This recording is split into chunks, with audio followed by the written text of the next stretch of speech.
জীবিকার স্বার্থে নদীতে জাল ফেলে মাছ ধরেন, তেমনি পড়ুয়ারাও জীবনের স্বার্থে জ্ঞান আহরণ করে মানসিক বিকাশে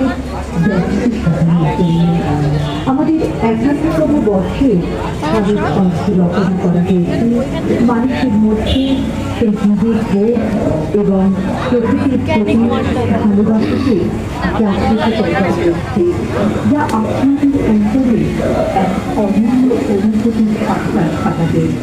আপনারা দেখুন এবং অনুধাবন করুন।